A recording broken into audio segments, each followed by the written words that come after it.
October 6 UPI As the names of two dead U.S. Navy pilots are released following the Sunday crash of a military training jet in a remote area of Tennessee, lawmakers and military commanders face troubling questions. Lieutenant Patrick L. Ruth, 31, of Metairie, La. and Lieutenant J.G. Wallace E. Birch, 25, of Horn Lake, Miss.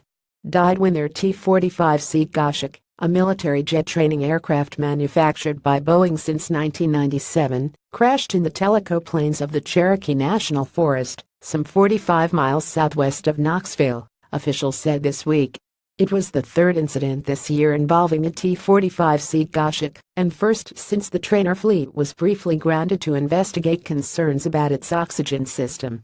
The T-45C that crashed most recently had the CRU-123 oxygen monitoring system installed, the Navy said Friday, which was added to the fleet last spring as part of a fix for the previous issues with the oxygen system.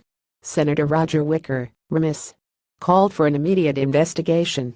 "I am deeply saddened to learn that two of our nation's best have been taken from us. I offer my condolences to their families and fellow service members," Wicker said in a statement Tuesday. "May God grant peace to their loved ones during this very difficult time. The Navy should conduct an immediate investigation into what caused this tragedy."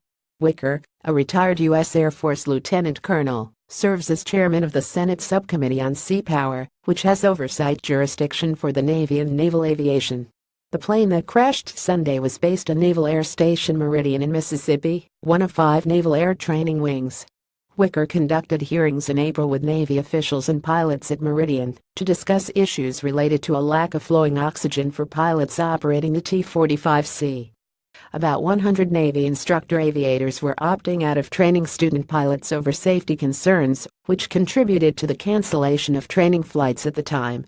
In the same month, Vice Chief of Naval Operations Administration Bill Moran ordered a review of physiological episodes occurring in T-45s and F/A-18 Super Hornets as additional reports surfaced of hypoxia-related incidents that could incapacitate its crew during flight as the Navy temporarily grounded its T-45C trainer aircraft fleet.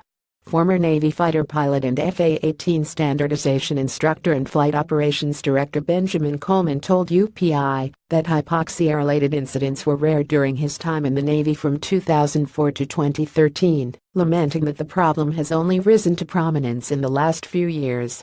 "I don't know what's causing it. Maybe more attention is being paid to the issue. Perhaps errors or mishaps that occurred in the past were not attributed to hypoxia-related incidents, but now are," Coleman said. "It's a mystery as to what the full extent of it is. Hypoxia-related incidents occur when there is an inadequate amount of partial pressure of oxygen in the air. At a certain altitude, the concentration of air is insufficient to provide someone with human cognition," Coleman said. "The rule of thumb is that above 10,000 feet, prolonged exposure isn't going to give you enough oxygen to do the day-to-day things that you need to survive, so we rely heavily on those oxygen systems." This year's defense bill includes a provision that was successfully added by Wicker and designed to assist military commanders in identifying the cause of physiological episodes.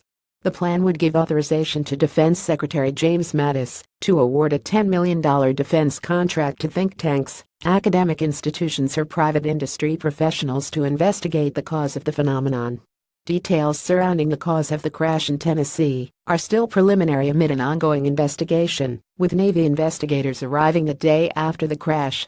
The U.S. National Forest Service has closed parts of the Tellico Ranger District from public access until the investigation is completed. Both pilots were assigned to the Eagles of Training Squadron 7, or VT-7. Ruth was a seasoned naval aviator with 9 years of service and was instructing his student, Birch, who had joined VT-7 in 2016 and had been in the Navy for almost 3 years.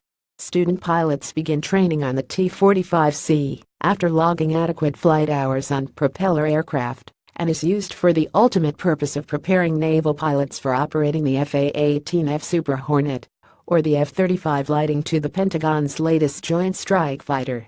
Graduating the training course with more than 150 flight hours on top of additional training hours, according to Coleman.